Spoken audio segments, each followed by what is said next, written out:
The following podcast is part of a certified educational activity titled The Precision Team in AML, exploring pathologist-informed clinical decisions in challenging AML settings. Access the entire activity and complete the post-test at peerview.com/XSA860. Downloadable slides and practice aids are also available. Well, hello everyone. Thank you very much for joining this activity. It's a pleasure to be with you today to talk about AML with this presentation entitled The Precision Team in AML, Exploring Pathologist-Informed Clinical Decisions in Challenging AML Settings. It is a pleasure to be doing this alongside my friend and colleague, Dr. Naval Daver, who is an oncologist from the MD Anderson Cancer Center. Now I'm going to turn over to my colleague, Dr. Daver, and ask him to maybe walk us through all the precision therapeutics that are now available for patients with AML and help us understand them as we embark on this discussion. Yeah, thank you very much, Dr. Khoury. It's a pleasure to be here with you, and very excited to see there's interest to learn more about leukemia therapies. And as you can see, there has been a tremendous progress and approvals in the last 5 years. In fact, none of these agents were approved prior to 2017. So in the last 5.5 years, we have now 11, if I counted, drugs. Many of these are targeted therapies. IDH1 and 2 inhibitors, drugs like ivosidenib, enasidenib, FLT3 inhibitors, midostaurin, gilteritinib, quizartinib, which is a very powerful second-generation FLT3 inhibitor, like gilteritinib, we hope will also get approved in the near future. And then we have novel therapies like BCL2 inhibitors, Venetoclax, which as a single agent probably is one of the most powerful, impactful drugs combined with many modalities, hypomethylating agents, FLT3 inhibitors like gilteritinib, chemotherapy, and also new antibody formulations. So this is, I think, just the beginning. I think there's a lot more coming. Cellular therapies are being developed, CD47 antibodies, new targeted therapies. So the point is that we really need to know the underlying target here to be able to optimally deliver these therapies to the individual patients. Now, all that being said, and there is progress and approval in new drugs and understanding of translational pathways, mechanism of resistance, a lot of this work is ongoing. We're heavily involved in a lot of it, but we still do not have great enrollment to clinical trials. As you see here, only about 15% of patients with AML were enrolled on, had a genomic report, in fact, and we know that the trial enrollment rates are even lower. So this is not in decades ago. This was from 2011 to 2018.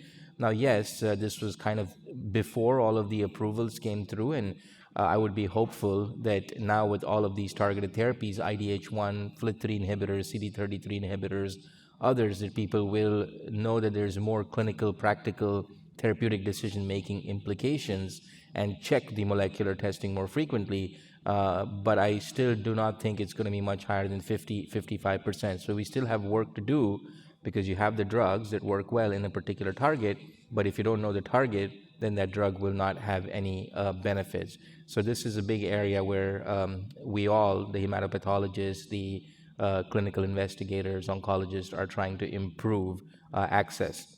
And this is just showing the use of different types of therapies. We still see that intensive chemotherapy is being used quite a bit. These are in younger adults. I do think that this pie chart is probably shifting over time. We know HMA-VEN is being used quite a bit. It was approved in 75 plus, but I do think that there's a lot of use in the 60 to 75. We see that both at our centers and referrals coming to us. But even in younger patients who have adverse cytogenetics, high-risk molecular, there is use of that. So we will be talking a little bit about that going forward. So with that kind of background into how we're going to be thinking about integrating targeted therapies for optimized, personalized therapy for our AML patients, I'm going to turn it back to you, Joe. The key things we both want to discuss today are using cytogenetic molecular histopathological data for diagnosis and prognostic assessment, and then improving our understanding of baseline testing that is required by most treating leukemia physicians for a new AML patient. as well as focusing, going deep into some of the high-risk subsets of AML and how we are approaching them with some innovative treatments, and then eventually improving our interdisciplinary team interactions and the best way to personalize management for AML. So with that, I will turn it back to you, Joe. Thank you, Nava. So we're going to start with this patient, Thomas, who is a 70-year-old patient who presents to the clinic with loss of appetite, unexplained weight loss, bone and joint pain, abdominal swelling, fatigue, and low-grade fever. He had a CBC that showed leukopenia with a white blood count of 2.8, anemia that was severe, hemoglobin of 6.7, and severe thrombocytopenia with a platelet count of 25. In addition, his peripheral blood showed 20% circulating blasts. So then I ask you, Dr. Daver, what additional tests should be recommended for baseline assessment for this patient? And if you're suspecting AML, obviously with the blast count, what in your mind would be the appropriate workup for this patient? Yeah, so this is a pretty common patient population based on age presenting symptoms. Majority of our AML are above 60, 65 years of age and often presenting with multi-cytopenias, so low white count hemoglobin platelets. So I think the 5 or 6 key pieces I would need at this point to decide frontline treatment at MD Anderson would be cytogenetic information, especially the core binding factor. We want to make sure this patient does not have inversion 16821. In that case, we would use gemtuzumab-based therapies because it really improves outcomes in that specific subset. Secondly, of course, APL, so a FISH or a POD test for PML-RAR, completely different treatment, chemotherapy-free, extremely good outcomes with arsenic. And then among the molecular, FLT3 is probably the most well established and required in this group. We have frontline approval of FLT3 inhibitors like midostaurin, so I would consider using that, or even new combinations of aza-ven with a FLT3 inhibitor for 70-year-old, such as gilteritinib, showing really, really outstanding responses and outcomes. And then we at MD Anderson do have trials with IDH1 inhibitors, IDH2 inhibitors in the frontline settings combined with aza-ven, as well as for TP53 we'll discuss. We are now looking heavily at the CD47 antibodies. So these 5 different molecular cytogenetic pieces of data could really change the frontline treatment, and we usually want to get them back in about 3 to 5 days. So that's where we would be communicating with our heme-pat colleagues and saying, can we try to get this information, start screening the patients for trials. Often they're already admitted, and then help make a treatment decision. Great. So as we mentioned, then really following history and CBC, initial workup and workup for key laboratory tests like PT, PTT, and fibrinogen. The next step in the process is typically a bone marrow aspirate and a biopsy combined with flow cytometry, cytogenetics, and molecular analysis. This is now, of course, an integral component of working up a patient who's suspected of having a hematologic malignancy like this patient does. In addition, typically HLA typing is done for potential transplant candidates. And in addition to that, assessment of potential CNS involvement is performed through imaging with CT and MRI, and oftentimes with lumbar puncture. There's also assessment of myocardial function that's performed in patients with a history of cardiac disease or symptoms of cardiac disease prior to exposing them to cytotoxic, to cardiotoxic drugs and radiation to the thorax. This is a summary of the workup that we typically follow for patients like this, like Mr. Thomas, who's suspecting of having AML. So, of course, morphologic evaluation of the bone marrow is still a key component of the evaluation. This is done through aspirate smears, touch preparations, clot preparation, oftentimes alongside trephine core biopsy material.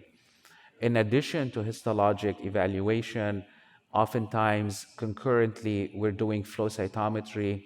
And flow cytometry analysis is, of course, a topic unto itself, but it's important to distinguish what's needed at baseline and what's needed for follow-up.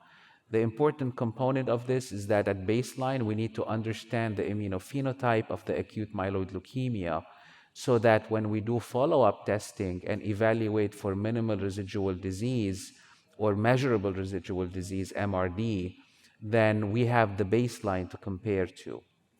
Cytogenetics, as Dr. Daver mentioned, is really an important component still. Understanding the karyotype that's associated with an AML is an important piece of information, as is FISH, fluorescence in situ hybridization, as necessary for certain types of acute myeloid leukemias. So oftentimes we're guided by the morphology to determine whether FISH for acute promyelocytic leukemia or any of the core binding factors should be assessed. And of course, last but not least by any means is molecular studies. Mutation profiling is definitely now an important integral component of evaluating patients with myeloid neoplasia, including patients with AML, for all the reasons that Naval mentioned and that we will touch on. And increasingly, we have RNA sequencing components added to the molecular studies to look for fusions, to look for additional findings that might not be detected by mutation evaluation alone. So this is an overview more for reference than really for us to further go through in detail. But keep in mind that some of the assays or some of the diagnostic steps that we do are done rather quickly. Certainly morphologic evaluation would be considered a baseline time zero. And in the same day, oftentimes, especially if the flow laboratory is available on the premises, we get an initial assessment of the immunophenotype of the acute leukemia we're dealing with. And oftentimes, a full panel that includes somewhere between 16 and 20 plus antibodies would be available by the next day. In terms of routine karyotyping, that usually takes a few days, often between 3 and 8 days, because that needs, at least using standard methodology, the cells to grow in culture, and that takes a minimum of 24 hours after the specimen is set up. FISH testing, thankfully, is now available on a rapid basis, and rapid here is considered 4 hours. Certainly, some of the key FISH assays that we need to evaluate a patient like Thomas, if needed, can be done within a time frame of 4 hours. These include PML-RARA and core binding factor FISH assays. Now, additional assays can be performed at the discretion of the pathologist or oncologist, and those usually are done, at least at most places, using more standard probing techniques that would take a bit longer than the 4 hours, typically 2 to 3 days. And then, of course, we reach the molecular diagnostics testing. Turnaround time there has been decreasing progressively, which is, of course, a welcome advance.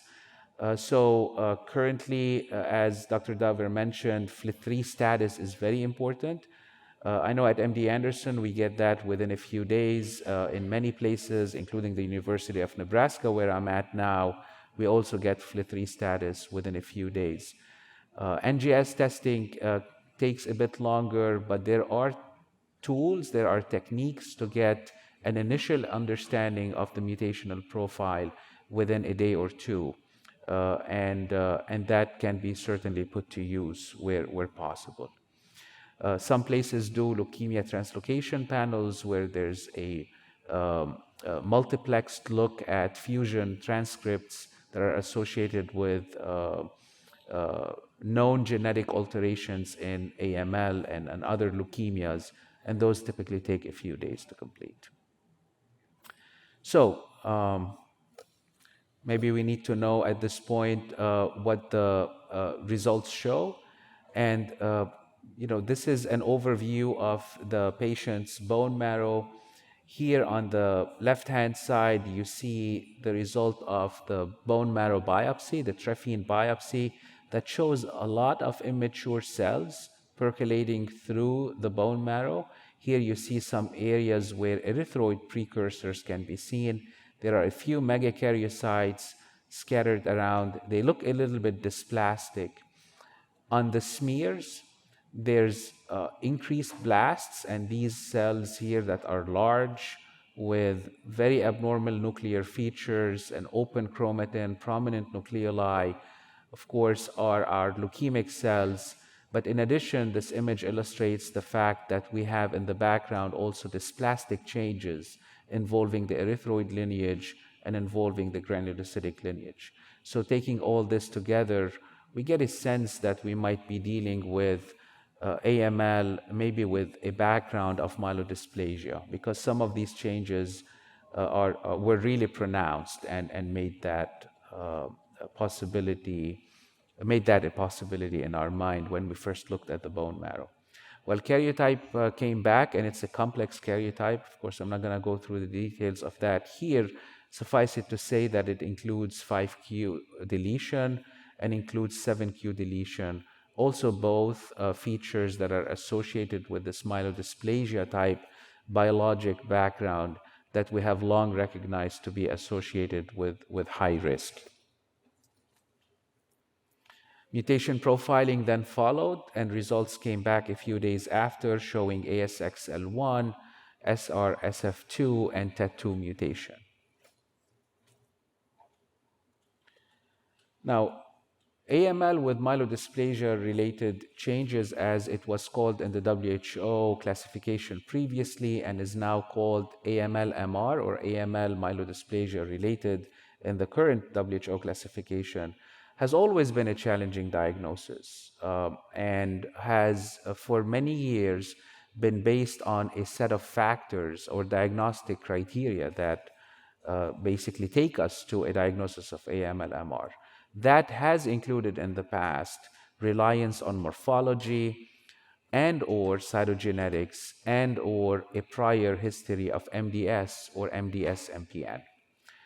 The important component here to keep in mind is that this would be a high-risk type of AML, and depending on the definition criteria, depending on the institutions that look at this disease, oftentimes this would be associated with intermediate risk AML.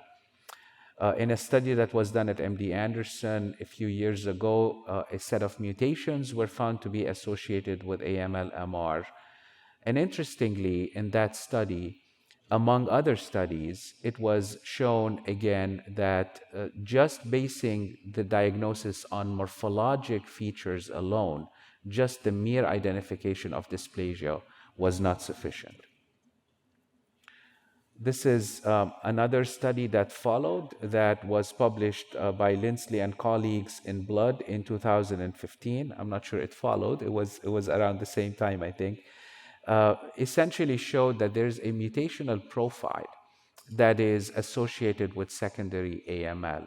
And here the term secondary can be also applicable to cases of acute myeloid leukemia like Mr. Thomas, who presented de novo without a prior diagnosis. The notion here of secondary is the notion that these would be secondary to a background of myelodysplasia.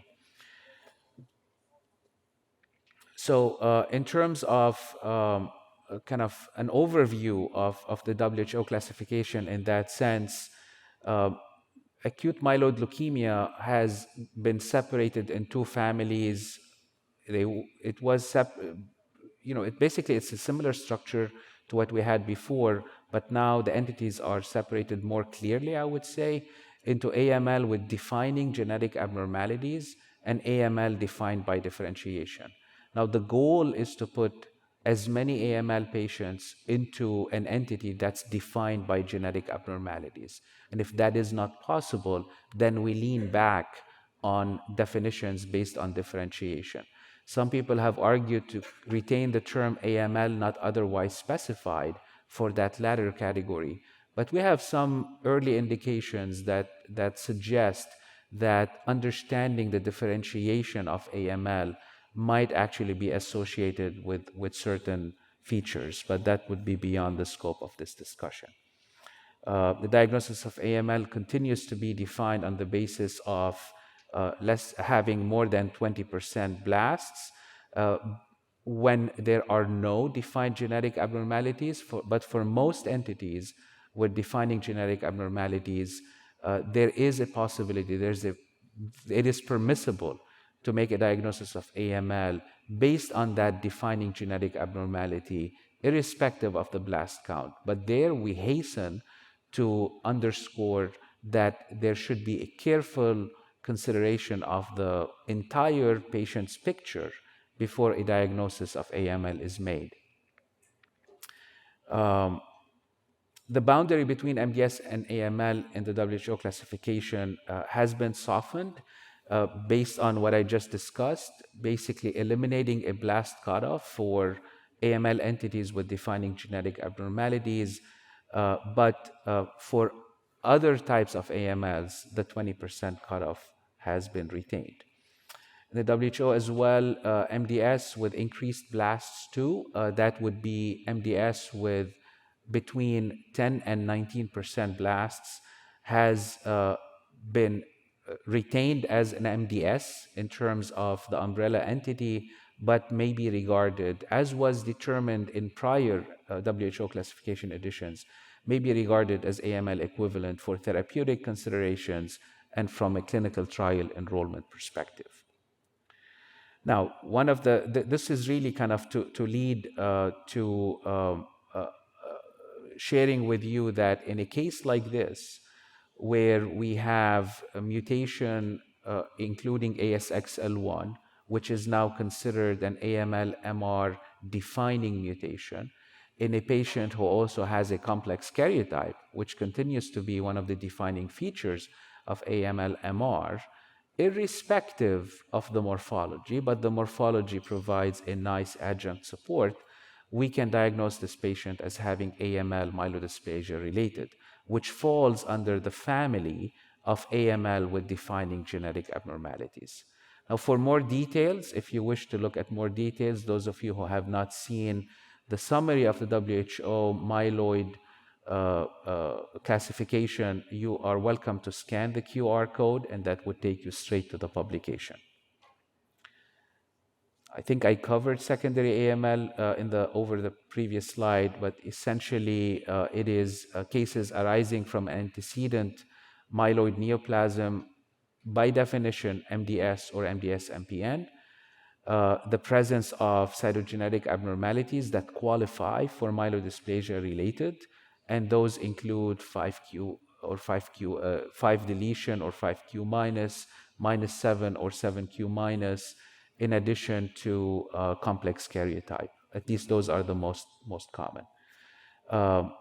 Now, secondary AML also applies to cases that arise following prior exposure to cytotoxic therapy, chemotherapy, and/or radiation therapy for an unrelated malignancy. That would fall under the big umbrella of secondary AML, but in a patient like ours, we are dealing with AML-MR. And this is the summary of the criteria for AML-MR, which replaces, as I mentioned earlier, AML with myelodysplasia-related changes. So the word changes was dropped just for clarity.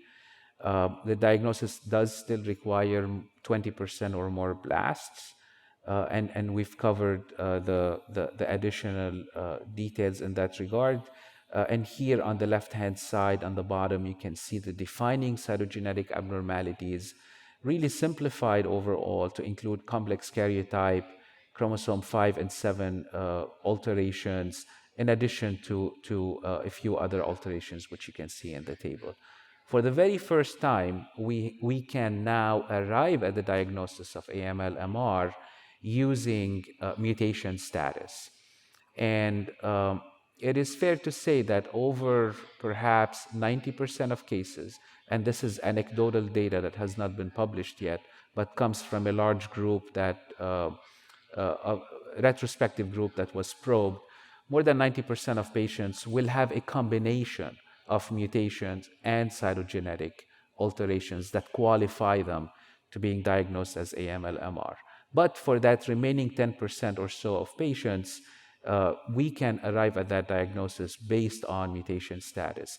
And the list of genes that define AML-MR is included here. The most common of these mutations are mutations in ASXL1, which seems to really closely relate to this type of myelodysplasia-related biologic kind of background or backdrop to the AML. I'd be remiss if I don't mention the International Consensus Classification of AML, which is a proposal that was put out recently. There also MDS-related gene mutations and cytogenetic abnormalities have been adopted or proposed to be adopted as disease classifiers for AML. I would say there's extensive overlap with the WHO. There are some minor differences, but overall the idea is similar. So then I'm going to turn over to my colleague, Dr. Daver, and ask, with the diagnosis of AML-MR, of course, that we arrived at based on the fact that the karyotype is complex, there's ASXL1 mutation in particular. What is the prognosis and how would you approach this patient from here on, Naval? Okay, thank you.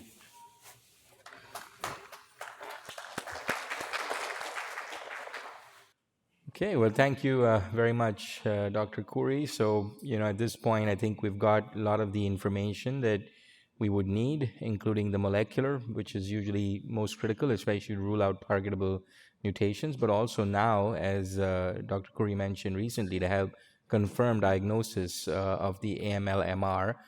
We also have cytogenetic information. And so the prognosis for these patients is, in general, not as good as those who have de novo AML. And I'm going to go through some of that data here.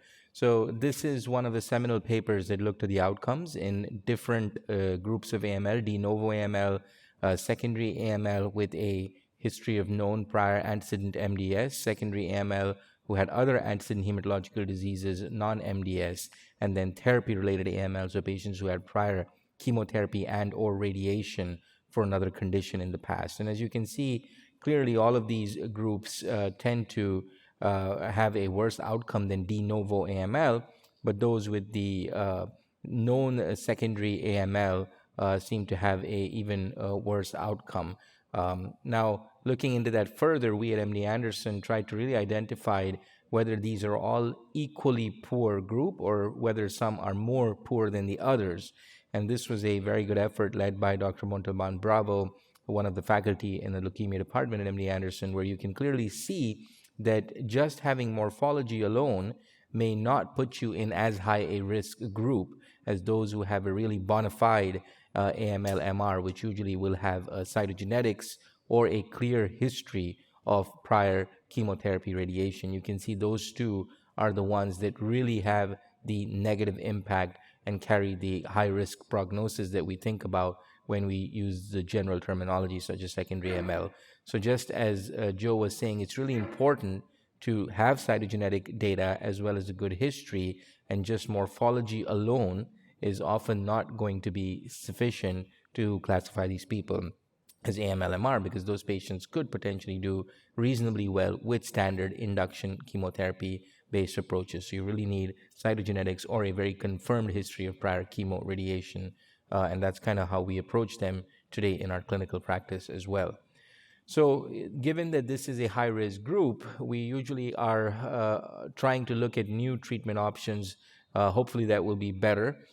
These are the potential options I guess one could discuss. The two that I think would be most interesting to discuss here are the options of CPX-351, which in fact is approved in this specific setting of patients with a diagnosis of AML-MR based on a randomized phase 3 study that we will talk about, where CPX actually improved the CR rate, CR/CR rate, and OS, as well as HMA Venetoclax, which was not focused in this population, but it have a good number of patients who did have a AML-MR as well, and the data there also is looking encouraging. However, that was not the key endpoint, and the study was not powered for the population of AML-MR. It was for all AML older unfit population. And then intensive chemotherapy alone or intensive chemo plus Ven are potential options. I probably would not be doing intensive chemo alone in this patient, but Ven intensive chemotherapy, there is some interesting, intriguing data emerging. Now, this patient is 70, so that would make me a little bit less inclined to do that because of the myelosuppression toxicities. But in patients below 60 or 55, definitely something we could think about. So talking about CPX first, because this agent was actually specifically designed and developed and approved in patients who have newly diagnosed therapy-related AML or AML-MRC, and this was approved in around 2021. The CPX is a intensive chemotherapy formulation. It is a combination of two drugs, cytarabine and daunorubicin, which we have used historically in acute myeloid leukemia for the last 5 decades. But being in a fixed liposomal molar concentration of 5:1 seemed to improve the bone marrow penetration as well as the leukemic cell uptake of this agent compared to just delivering separately the cytarabine and the anthracycline. And that was the preclinical data that then led to multiple phase 2 studies and eventually the randomized phase 3 study, which actually was selected to be in the therapy-related AML MRC because of the positive data in the phase 2 in that specific subset where they had better response rates and OS, meaning that this would potentially be a enriched population with benefit. This is now in the NCCN guidelines. As you can see, it actually has a category 1, which is the best recommendation that the NCCN can give for this specific group of patients, therapy-related AML, or patients with antecedent MDS, CMML that then transition to AML, or patients with the AML MRC previously, but today would be called AML MR. Remember, this study was done about 5-6 years ago before the new WHO classification. And this is the only agent that has a category 1 because it had actually a bona fide randomized phase 3 study in that specific population. So this is the phase 3 study that led to that approval and the NCCN recommendation. This was in patients 60 years of age or above. And this is interesting and important because even though the study was done in older patients above 60, the FDA label as well as the NCCN recommendations are actually for all patients because the thinking was that it's really the biology of the disease that is important rather than the age cutoff. We don't think that a 55-year-old, with a AML-MR has a different biology and prognosis than a 63-year-old. And so I think it is appropriate that the drug is approved based on the biology where it was studied in this phase 3. So these were patients who had a therapy-related AML or secondary AML with a clear history of prior MDS or MDS-like disorder and were eligible for intensive chemotherapy. So this is the other important thing to note, that these were patients who the treating physician thought were going to be able to tolerate intensive chemotherapy, looking at the aggregate of their performance status, organ function, comorbidities, and also that the patients were willing to undergo intensive chemotherapy. And I think this is important because a lot of people try to compare HMA-VEN and CPX. However, HMA-VEN really was designed and delivered for a different population. Those were older, unfit patients where we, as treating physicians or the patient themselves, felt that intensive chemotherapy would be too toxic and did not want it. So really, these are very different populations when you look at it. And then the randomization was to 7+3, which was the established standard of care for the last 4 decades for such a population who was fit and would receive intensive chemo. So here, of course, is the key data where you show that the median overall survival is improved with the CPX 351 versus 7+3. The median was 9.3 versus 5.95. That's a pretty significant improvement in the AML world, especially when you look at the most recent 5-year follow-up data that was published in the Lancet Hematology, where you see that there is actually a doubling of survival from 9% to 21%. This still remains a high-risk group. I think that is also clear, and we need to do better, but there is an improvement. Especially for those who can go to stem cell transplant, I think this is really critical. Here you see the survival if you can get a patient on the CPX and to stem cell transplant in first remission, which really should be the goal for these fit patients where one has decided to do intensive chemotherapy. You can then start looking at what looks like a healthier and better chance at long-term survival with 55% long-term survival on the CPX compared to 7+3. And this is interesting because you would think that if it was just a difference in remission rates, then once you get to transplant, the outcome should be similar with CPX or 7+3. But in fact, there is something different, we think, in the quality or the depth of the remission achieved with CPX, which is why even after going to transplant, you do better post-transplant if you had received CPX than a post-transplant if you had received 7+3. So it's just not higher response rates, but also a quality of response we think is better. The safety of this agent also, I think, may explain to some extent why the patients tend to do a little bit better with the transplant subsequently. It seems to have lower early mortality, and in our experience, we've seen much less mucositis, GI toxicity, lower rates of severe neutropenic infection compared to traditional cytarabine anthracycline. And this could also lead to patients being in a better physical condition at the time of the allogeneic stem cell transplant, which often also is important factor in the post-transplant outcomes. So looking at the different subsets to see if there was a particular group that benefited the most or the least from the CPX, this is in patients who received CPX or 7+3 and then went on to receive a hematopoietic stem cell transplant. We see that both between 60 to 69 and 70 plus, there seems to be a maintained benefit. When you look at the different subsets, most of these subsets, therapy-related AML, AML with antecedent MDS, with or without a prior HMA, there seems to be some trend towards a benefit, although those who have prior HMA, unfortunately, don't seem to do as well. This is something that has been seen across many, many different studies. That's a very difficult group of patients with MDS who receive HMA, then transform to AML. It's often difficult to get a very good outcome, and CPX may do better than traditional intensive chemotherapy, but not by a huge deal. We still would consider it for those patients. And then, of course, the response didn't seem to matter as much. CR, CRI both seem to have a benefit in the favor of the CPX. So now, what about other options we discussed? So Venetoclax is a key drug in AML. It's a very powerful drug working in many different combinations in acute myeloid leukemia, and hopefully in the future, potentially even in MDS. There's a phase 3 ongoing study. And this is the experience from MD Anderson, where we started combining Venetoclax with intensive chemotherapy. Many are familiar with the approval of Venetoclax with HMA. That was the first approval. The study was led by Dr. DiNardo and colleagues from MD Anderson, and that is now a frontline NCCN level 1 recommendation for patients who have newly diagnosed older unfit AML.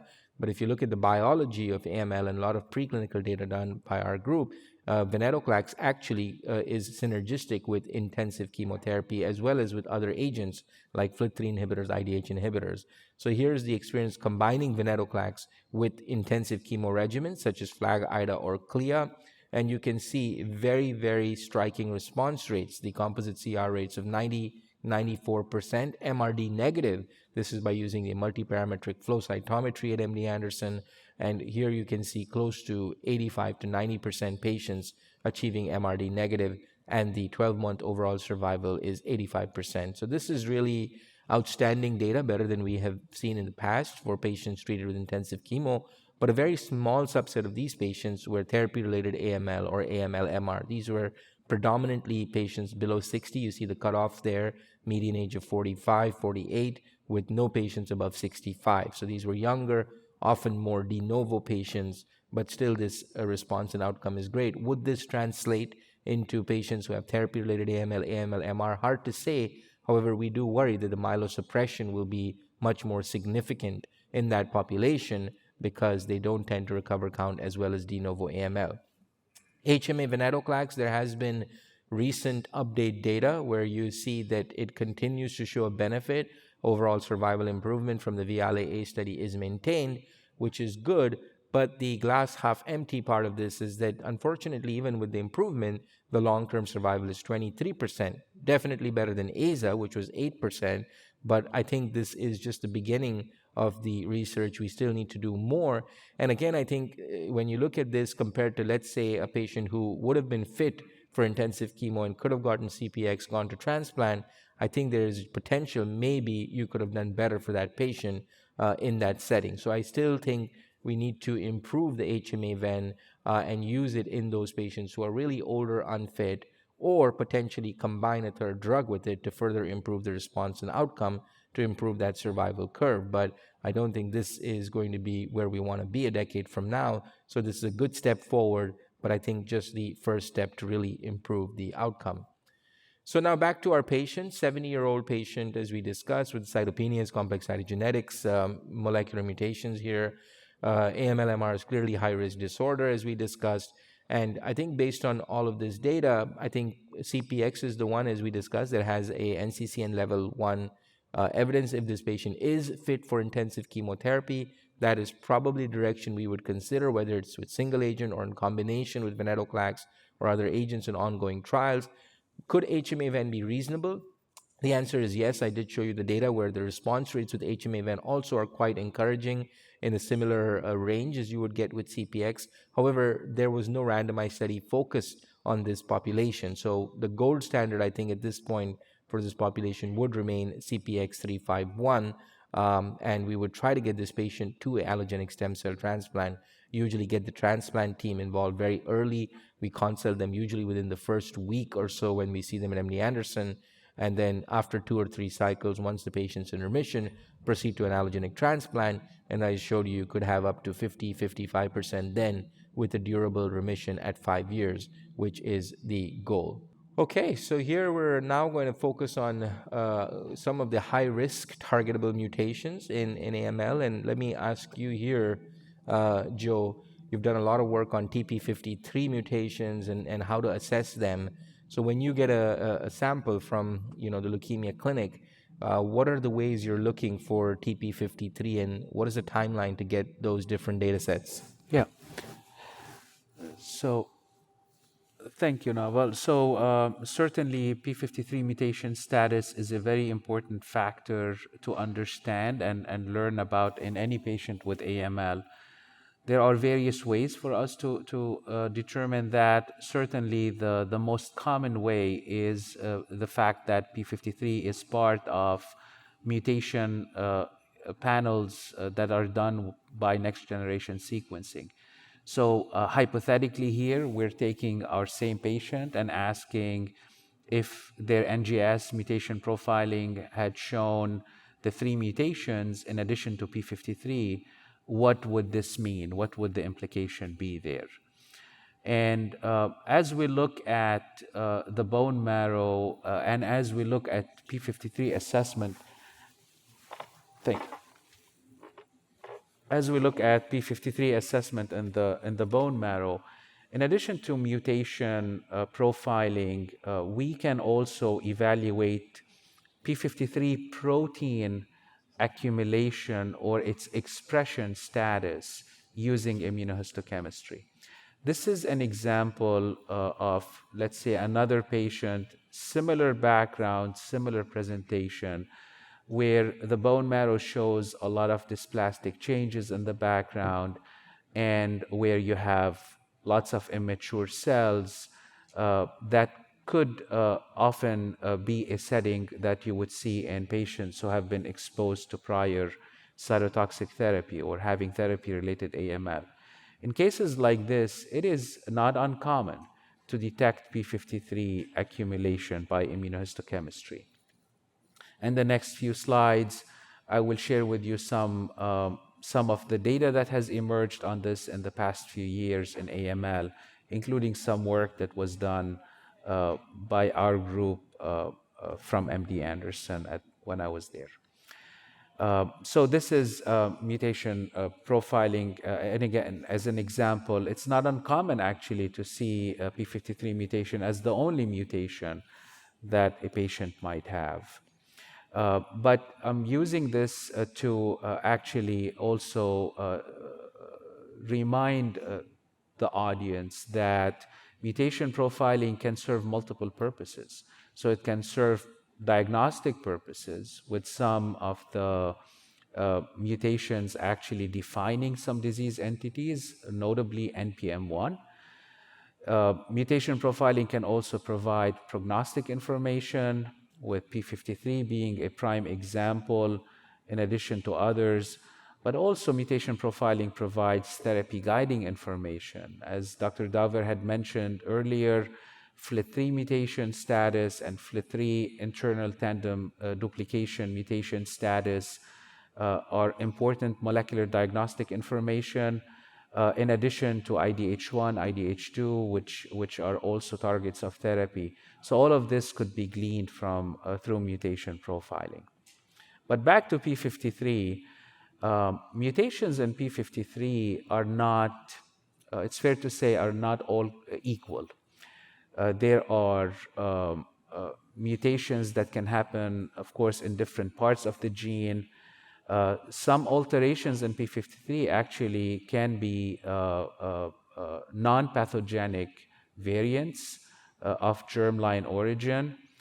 It's not as common with P53, but there are some germline variants that are not pathogenic that need to be kept at least in perspective. So these polymorphisms need to be recognized. In addition to mutation status of P53, one needs to understand what is the variant allelic frequency. How much of that clone that we're detecting as being P53 mutant is actually present in the sample that we're evaluating. And that's what VAF reflects. It's a mathematical estimate. It's important to keep in mind. It's not a direct measure. It's an inferred frequency. So the abundance of the aberrant clone that carries a P53 mutation in a particular sample is reflected in the VAF and should be kept in mind, as is the pathogenic potential of that particular mutation.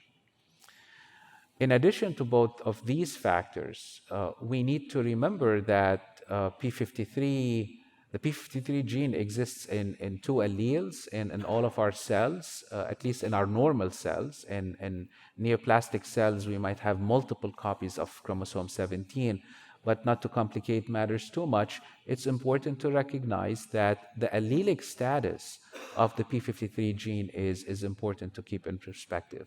So a mutation that happens on one allele might have a different impact if the other allele is there or not. If the other allele is lost, arguably the impact of a single mutation on the mutant allele might be in excess of its role had the other allele been there and be in wild type. To determine this, we evaluate AML patients using copy number evaluation techniques. The most commonly used, of course, is FISH to determine the 17q status, which is where the P53 gene resides, and 17p status, excuse me, and also alternatively, array-CGH could be performed as another tool that can determine copy number status. We did a study that was published in 2022 in Blood, surveying over 400 patients with AML with P53 mutation. And you can see in the top left portion of this slide the spread of the locations of these mutations within the P53 gene. Most of them occur in the DNA binding domain, but not all. Also, the majority are missense mutations, but some include frame shift and nonsense mutations. Importantly, we recognized mutations that could occur at splice sites within the P53 gene. So in doing an integrated approach using allelic status, P53 IHC, we were able to determine that these splice site variants are actually pathogenic and impactful.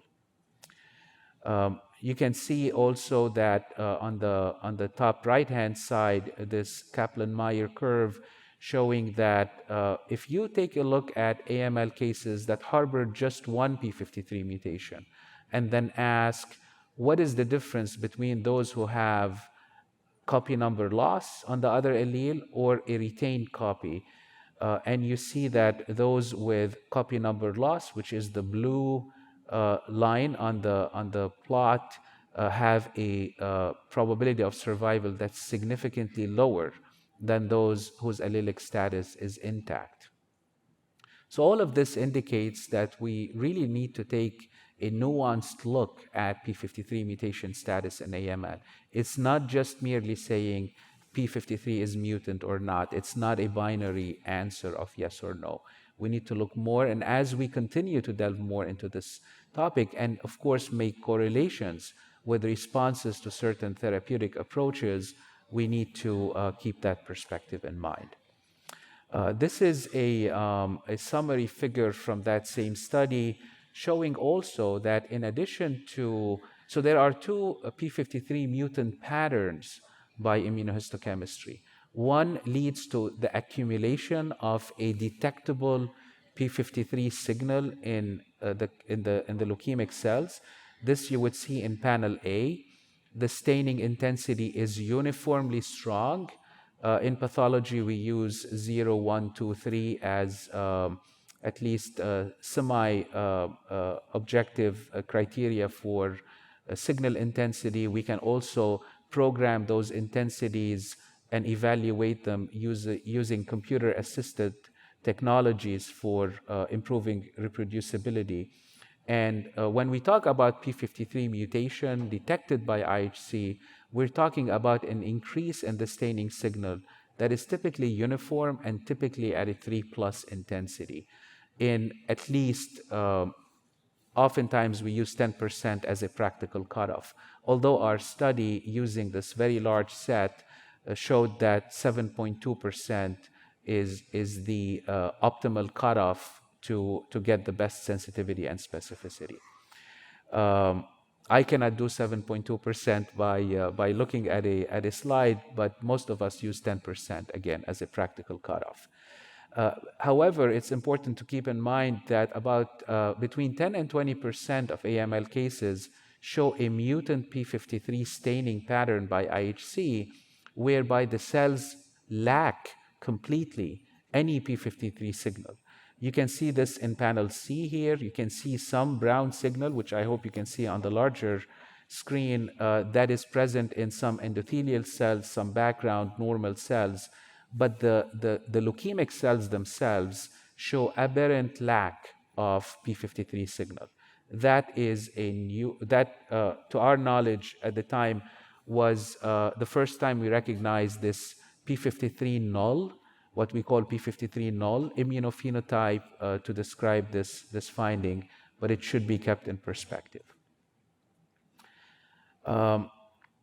These are also some outcomes that have been published by Dr. Short and colleagues from MD Anderson, showing the impact of P53 mutations in AML based on the variant allelic frequency.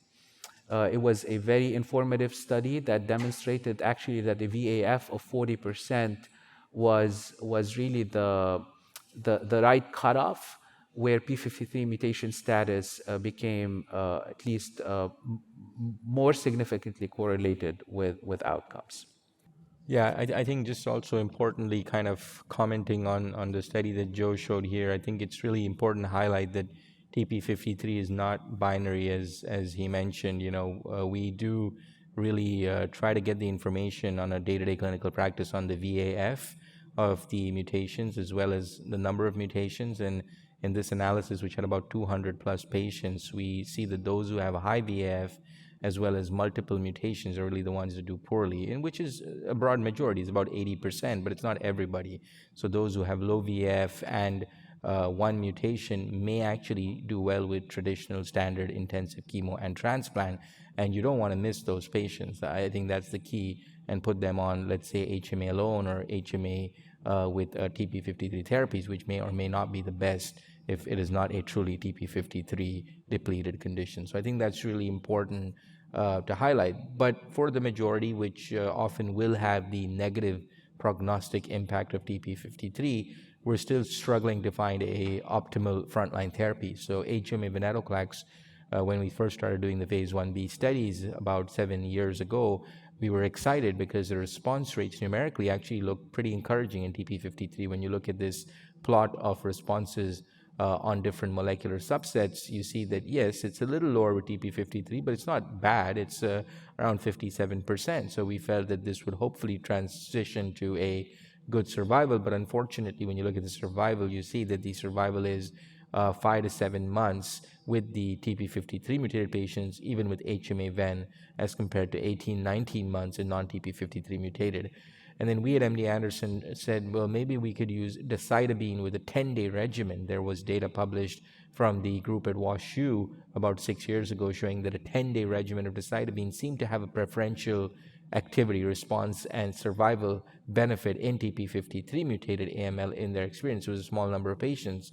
But based on that, we then tried the combination of decitabine 10 days with Venetoclax.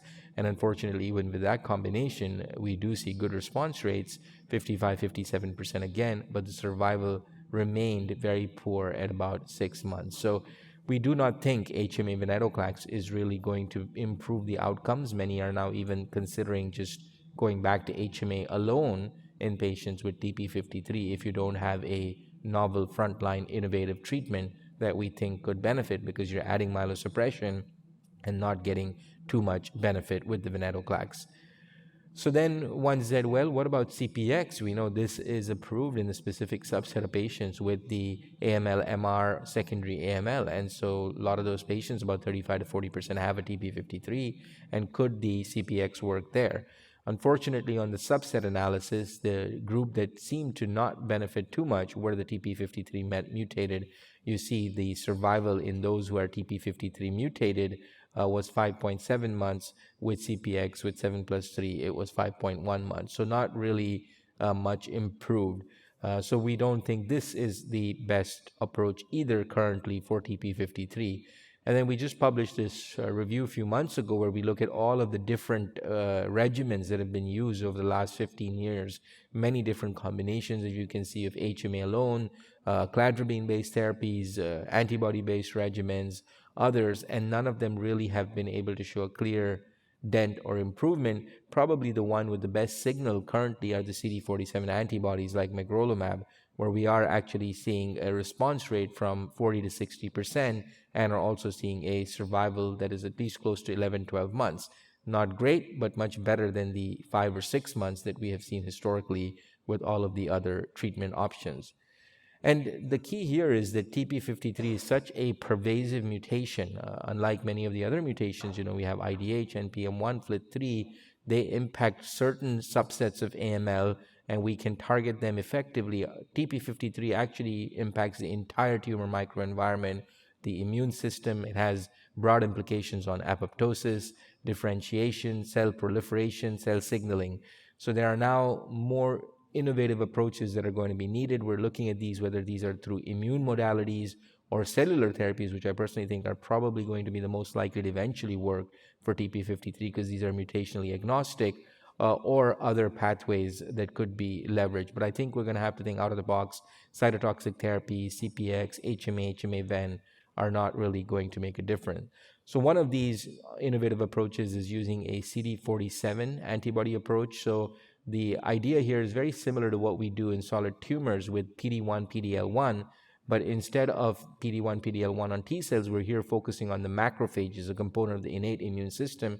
The idea is that if we can break the interaction between the CD47 on the surface of the tumor cell and SERP alpha on the surface of macrophage, this will reduce the inhibition to the macrophages. So just like T cells, macrophages are inhibited by tumor cells, and by blocking this interaction, you may reduce the inhibition on macrophages. The macrophages are then unleashed and are able to attack the tumor cell more effectively. So it's blocking the inhibitory signal that allows the macrophages to work more effectively. There are a number of different studies ongoing. This is the study that was focused on TP53 mutated frontline acute myeloid leukemia, combining azacitidine with magrolimab. And here we see encouraging response rates close to about 50%. The true CR rate is 33%. These are better than we have historically achieved with HMA alone or with HMA Venetoclax. Generally well-tolerated therapy, although there is a early onset signal of anemia seen in the first 7 to 8 days, which has to be monitored, and transfusions have to be given to make sure you don't have big drops in hemoglobin. But in this group of patients, we saw that especially if we were able to get them to remission and then to allo stem cell transplant, which absolutely is the critical key in TP53 mutated, we could actually see encouraging 1-year overall survival above 60%. So this has now led to an ongoing phase 3 study of azacitidine magrolimab versus azacitidine placebo in specifically TP53 mutated AML. So this is actually the first large registration randomized study to be done in TP53 mutated subset, and we are hopefully waiting to see good results in the future. And that will be a first step, hopefully, to improving TP53 mutated AML. It's not going to be a home run based on these data, but any incremental benefit would be a good first step, and then we can see how to add cellular therapies and other approaches. So, Joe, can you kind of explain here the plots we're seeing and how you use this in your analysis? Yeah, so this is another dimension, Naval, of P53 evaluation and AML. So you see on the left-hand side a baseline NGS result using the viewer that is commonly used to evaluate NGS data, showing that there is a P53 variant, a mutant P53, Y163C, and the VAF is 70%. So if this would be present at baseline, this would be important information to keep in perspective as the laboratory looks at follow-up samples from the patient to determine, in part, if there's residual disease. So if we take this as an example, then the patient can be in clinical remission, might be negative for MRD by flow cytometry, but this is an example of a mutation in P53 that was detected by NGS at follow-up, indicating a VAF of 2%. And because it is the same mutation that was known to be present in the patient's baseline, this becomes informative information. It's important to remember that the sensitivity of NGS needs to be, continues to improve, but in using standard panels for sequencing, sometimes, this could be informative, but the sensitivity needs to be determined by the laboratory and shared with the care team. Yeah, absolutely. And there are data published by our group and others showing that clearance of the TP53 mutation is usually associated with better outcome, whether the patient goes to transplant or not. And so this is something we request and want to look at, especially if the patients are going to transplant. The transplanters want to look at this to kind of improve or get a good estimate on what to expect in that patient versus those who have not cleared it to a high level. So, yeah, thank you for that. And then this, I think, is an important area of discussion. When we think about MDS and AML, and I think those lines are getting blurry to a large extent now, as Joe mentioned, with different AML defining molecular mutations becoming really what helps us make the diagnosis. And I think in the future, as our understanding of the mutations, the co-mutations, and how they interact with each other become more and more dominant, I think this will be the way to go, is to mutationally identify and eventually mutationally treat patients regardless of whether their blasts are 10% or 15 or 20 or 25. I think TP53 is probably the group where this is already, at least in the clinical trials and in the regulatory perspective, coming to fruition, where if somebody has 14% blast with TP53, we see that their outcome is very similar to somebody who has 35 or 40% blast. This was shown by a group from Europe, Grob et al., where they showed that TP53 mutated patients who had either MDS or AML seemed to have very similar outcomes overall. What was driving the outcome was the actually TP53 mutation. And in clinical practice, we do encourage the clinical trials to allow all patients with above 5 or above 10%, depending on the particular trial, who have a TP53 mutation. So we don't deny patients access just because of a couple of percent blast cutoff differences. And then just finishing out with what we've been talking about, that treatment in AML today is no longer one size fits all. It's no longer 7+3 or azacitidine. In fact, just about 5 years ago, that was really what it was. Those were the two options you had.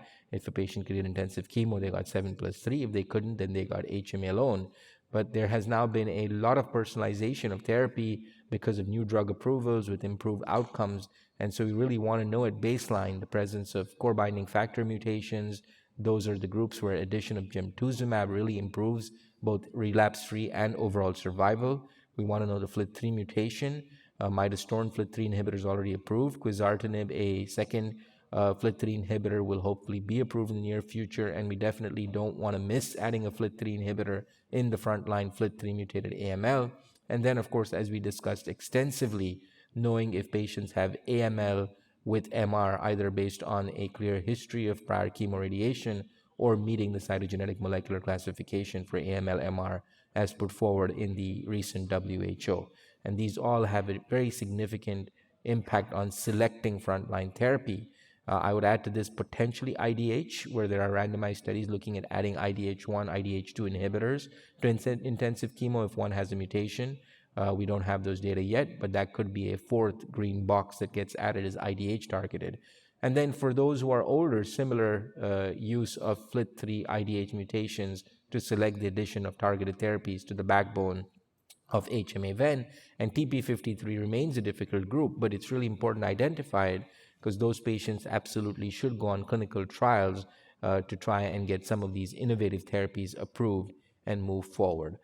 So just highlighting that, it's not just that we want these data, they have not just prognostic impact, but they actually directly impact the therapy that we want to start in the next 5 to 7 days for that patient, in clinic or in the hospital bed in front of us. So we really depend heavily and are very thankful for all our hematopathology colleagues and their efforts to get us this data.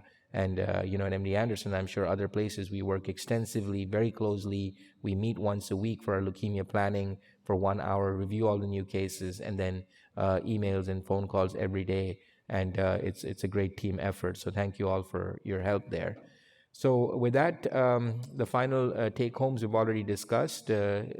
Key requirements today, even more than any time in the past, for interdisciplinary collaboration, communication, for understanding both sides why we want particular mutations. I think these talks and educational summits help to see where the progress is going, why the clinical hematopathologist and clinical hematologist need particular information. You see now at least FLT3, IDH1 and 2 are approved. TP53 is in trials. We hope there will be TP53 directed therapies approved in the near future. And we didn't talk about it, but there's another group of emerging targeted drugs called the menin inhibitors that are showing excellent activity in MLL rearranged and NPM1. So we could have at least 6 potential targetable aberrations to select the optimal therapy for our patients.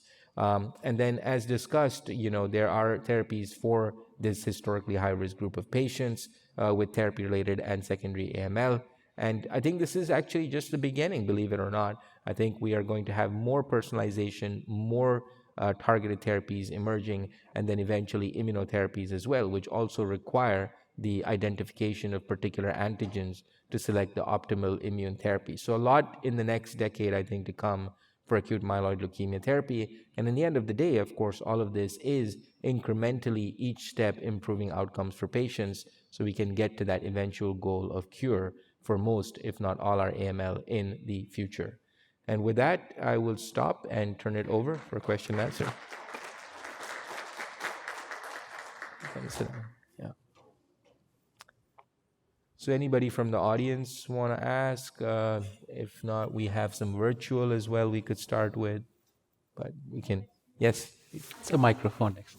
It's for Dr. Khoury. So for the TP53 mutation, I know it's included in the next-gen sequencing panel, but so if we do the IHC staining upfront, would that also help us request the TP53 mutation study?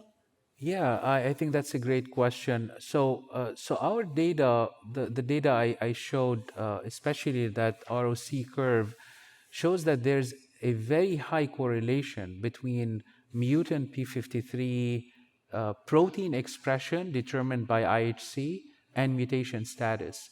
So as of course Dr. Daver can comment as well, when I was at MD Anderson, we instituted a P53 screening process. So on day 1, when a patient comes in with AML, in addition to the bone marrow evaluation by morphology, we add a P53 stain. And it certainly takes, a little bit to get used to the patterns, but ultimately it becomes a very sensitive and specific predictor as to whether this patient has mutant p53 or not. I would say, after a few months, there was very few exceptions. So if we see a wild type pattern, it was easy to recognize. Typically, there wouldn't be a p53 mutation.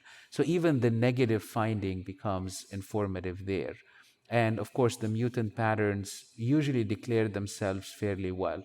There's always going to be a subset of patients where we wait a few days for the actual mutation, which we regarded at the time as a gold standard. Now, in my mind, P53 IHC can actually be a gold standard at an institution because of its speed and cost effectiveness, maybe. Yeah, and then just to add to that, when we do these trials, and some of them now many of them are in randomized phase 3 studies, we need to select the treatment early on. So, if we have to send the sample and wait for a centralized lab, it could take 7 to 10 days. So what we do is rapid screening with the IHC, and then we say, okay, there's a very good chance, 96, 97%, this patient will be TP53. Then we will consent them to the centralized testing, because you don't want to have 10 patients wait for the 2 who will have the mutation, right? It's 20%. So this way it helps triage quickly and say, okay, this is the one most likely we can wait. The others can move on to the other frontline therapies they would benefit from. So absolutely. Yeah. If I may add, thank you, Naval, for that. If I may add also, P53 protein status, it seems, as determined by IHC, seems actually, in our experience, to be an integrator of both mutation status and copy number status. So, at least in my mind, I feel it gives me even some information sometimes that goes beyond just the mutation status. Because you might have a mutation by NGS, but the IHC can show you a fairly innocuous type of staining pattern that's more akin to wild type. And in those cases, maybe it's a polymorphism, and we found a few cases in our study set like that. I have a quick question. It's more of a general question. In your institutions, what other hematolymphoid tumors you ask for T53? I'm talking about not AML, but other entities you may be aware of. That would be good for us to know. Thank you. Yeah, I can speak to that. Certainly, P53 status is now an important factor in mantle cell lymphoma. So patients with mantle cell lymphoma are often, there's a request to evaluate their P53 status. Same for CLL, sometimes, especially if the patient is showing progressive disease. Yeah, so it's got room. Of course, it's used also in solid tumors and pathology. Some of you might know this. It's almost a defining feature of high-grade ovarian serous carcinoma and things like that. High-risk myeloma too. Myeloma as well. High-risk Thank you, myeloma Carlos. too. Yeah. We Yeah. make now for the clinical trials. Nice presentation to Joseph and Daver. The common thing on the classification is the P53. Both ICC and the WHO have identified a homogeneous group of things. I was telling Joe, the sliding bar of whether you're using 10 or you're using 20, the so-called 10 to 20 MDS AML. I think that is something that we can deal with now because we can accumulate data. Just like RAPT, the 19, whenever we went from 30 to 20, the one that had 21 to 19, those we kept coding them at MD Anderson. So we called them RAPTs in the FAB and AMLs in the WHO. And therefore, with that, you can accumulate all the data associated with it. The Montalban Bravo data, which we did with Rashmi from the HIMPAT side, show also, because we had coded them by hematologic, by morphologic criteria. We up front, Joe, Dr. Medeiros, myself, we all called them MDS by morphology and then waiting for the cytogenetics and so on. That allows to do all the multivariate analysis in a period from 2014 to 21. By ASH, 7 years later, you have the data. So you can accumulate data that actually allows you to triage and now focus on maybe we can resurrect the wild type where you have on the P53, the ones that have a little bit of the wild type. Maybe you can work on those resurrecting the wild type if you intervene early. So probably P53, early intervention is going to be critical. And the other one is going to be uh, probably on the biopsies that are fibrotic. And you know, these cases that are more complicated with CPX, those cases have a very marrow that is difficult to aspirate. You will get garbage flow and probably garbage molecular, but you can still paint it by IHC. And beautifully, you know, those cases that don't have CD34 but have P53 and 117, the erythroids that you're putting Daveron magro don't have 34, but you can paint them in there and they still have residual disease. So nice job. Thank you, Carlos. You know, I think it's really important here to also mention that, you know, the allelic burden of TP53, and as we said, you know, those who are really TP53 dependent, because in clinical trials, this is already starting to play an important role. We had a drug called APR, and there was a study of azacitidine APR and MDS, where they took all patients with just TP53 mutation. And on the phase 1 study, it looked like response rates were encouraging. And then the phase 3 study, unfortunately, did not meet the primary endpoint. There was a trend, but the p-value was 0.11. And as we're looking back now, even at the phase 1b and also in the phase 3, it's really those who had a high TP53 where there was the clearest benefit for APR, which was, you know, supposed to work through p53 mechanisms. And so even the clinical trials could become negative because you may dilute the population with patients with low TP53 VFs who are not truly TP53 dependent. So I think going forward, just like we do with FLT3, where we usually say people with really low FLT3, you know, may not benefit as much with the FLT3 inhibitors. We want to focus on the higher.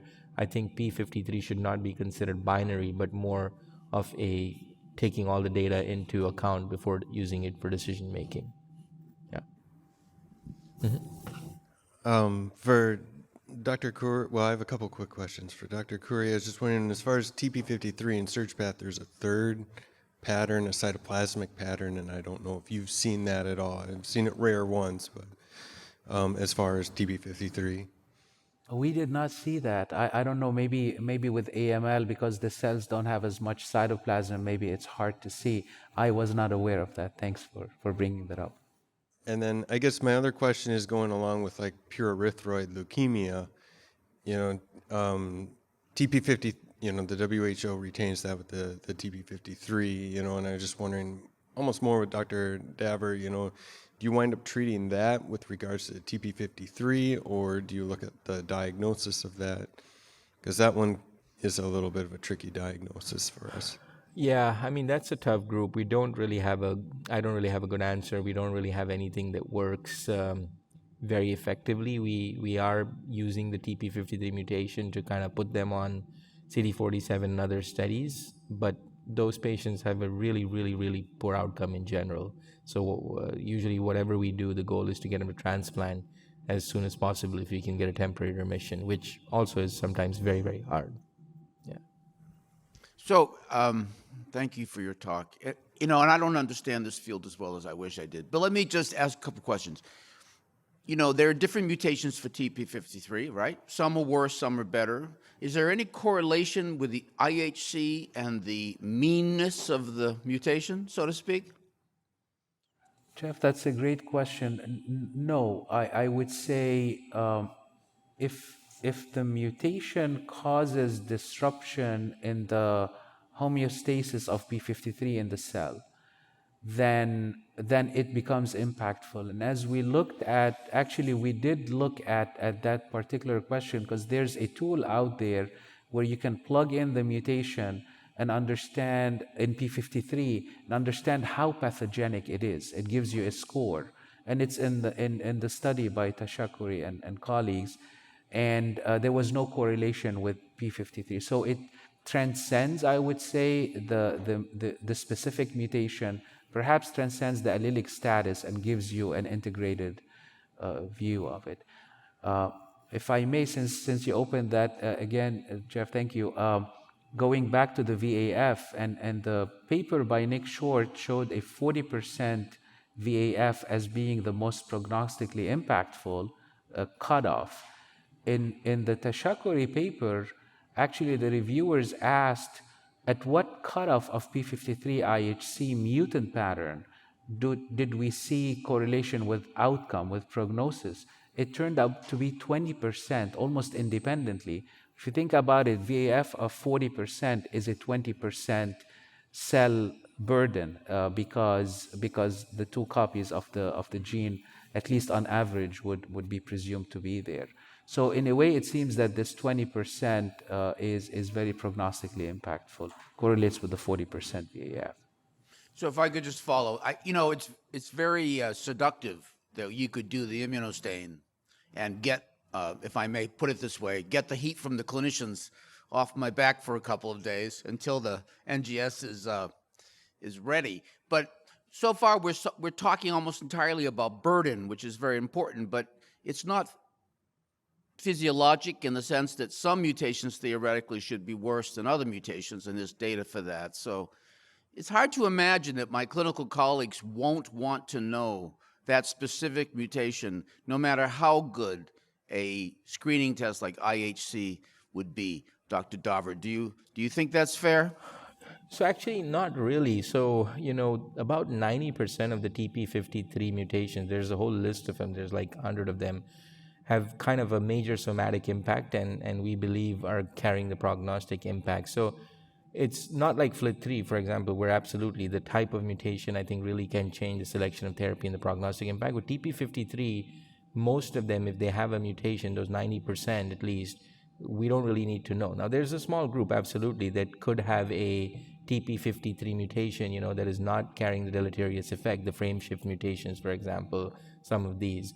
So rarely, yes, but in general, I think for us, if we know on the IHC that there's a TP53 staining, and it's likely to be a good burden, that usually is what we've used for clinical trial decision making for now. The FDA is keeping a list as these phase 3s are ongoing of all the TP53 mutations and asking that, to curate that list to the ones that we're enrolling to make sure there's not over-enrollment of patients who had non-impact for TP53 mutation. But so far, it's about 90% have it, so yeah. Okay, we have some questions here as well. We can take those while we're waiting. So would you consider CPX or VEN in a patient with secondary AML and TP53 mutation with a low VAF? I can take that. So I think both are reasonable. I probably would be a little bit more inclined here towards CPX if it's a fit patient, and if it's an older unfit, then HMA-VEN. The patients with the low VF, and I'm assuming here we're talking about below 40 or below 20% even, tend to do well with both. The response rates are close to around 65-70%. CR/CRI and transplant would be the way to go, and there is a good curative fraction. So whichever one I choose would really be based on the patient's fitness, age, and patient preferences, but I would go to allogenic transplant soon after that. So let's see here, maybe Joe, you want to take one of those? Yeah, it seems we answered a lot of the questions. There's one about the allelic frequency and whether it's is allelic frequency calculated and reported for all tests, presumably all NGS genes covered by a panel. I would say that at this point is a determination that's made on a lab by lab basis. It is our recommendation that VAF be provided whenever possible, whenever the lab team feels that the VAF data can be shared. This is becoming more of a trend now in most, at least, reference molecular labs and some academic-based molecular labs. So we would advocate for that.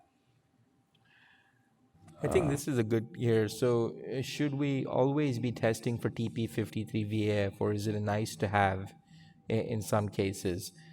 I would say that my answer would be we should always be testing for it. I do think that, especially those with very low VAFs and single mutations, maybe it's a small group, but that group can do quite well with traditional therapy, whatever it may have been, intensive chemo if they were young and fit, or HMA-VEN If they were older, for example, we would give them flag-ida-ven. If it was a 50-year-old patient with a low VFTP53, take them to transplant with the potential 2 and 3 year survival expectation of 60-70%, versus then saying, oh, if this patient has an 80% VAF, then I'm going to put him on HMA magro or HMA ven magro, where yes, the response rate could still be good, but not as good. And it has a lot of social and ethical implications for the patients as well, right? Because we're telling them a survival of 60-70% versus a 10% potential of survival. So I think it really changes the whole approach towards improving survival, improving the median duration, versus, okay, this is potentially still very curable. We have to go all out,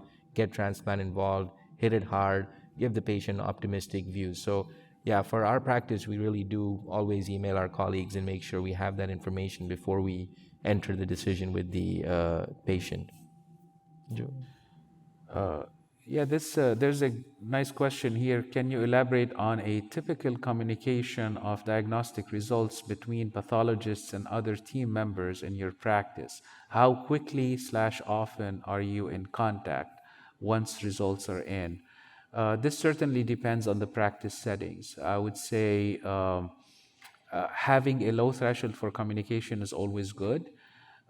Identifying high risk aspects. If you get an acute myeloid leukemia patient that turns out to be, let's say, p53 mutant, I think if you have that by IHC, or if you're a diagnostic lab that does NGS and has found that, then keeping an open communication line with the treating team is very important. Anything unexpected, I think, should be shared as soon as possible. In most of our institutions now, email within the institution is protected enough that information can be shared readily, and would be another fairly easy way of communicating, if not in real time, as close to real time as possible. Naval, what do you think about this? Yeah, I was just smiling, thinking at Jeff's comment of getting the heat of the clinicians back. But I mean, the point is, yes, it's very critical, and we are in very close communication. At MD Anderson, as soon as we do the marrow, we're emailing the flow team, the cytogenetics, molecular, to rush results. And usually, I mean, it's really been great. Within about 4 to 5 days, we get all of the results, the full cytogenetics, the FISH, the molecular profile. What we've actually done also, we didn't talk about this, but we have kind of a 2-tiered molecular readout. So we have what it's called a rapid molecular panel, which includes the 9 or 10 key genes that are treatment decision making relevant. So FLT3, IDH1, IDH2, JAK2, TP53, NPM1. And then we get that within about 4 to 5 business days. And then that's enough for us to say, okay, this patient has one of these 5 or 6 targetable mutations. We're going to put them on a targeted therapy frontline. Best option, go ahead. And then we get the larger 81 gene panel, that may include mutations that have a longer prognostic impact, transplant or no transplant, if you have a RUNX1, if you have an EZH2, other research things that we're looking at, PTPN11, GATA2. So this way we get the key information in 5 days. But yeah, I think the more, compared to 10 years ago today, and I think 10 years from now even more, the communication really has to be tight. And what's really nice is many of our hematopathologists, and not just Anderson, everywhere, really know a lot of the clinical data and are really interested and integrated with what's happening in clinical trials and where things are going. So I totally feel a very palpable difference in the degree of communication compared to even 7-8 years ago.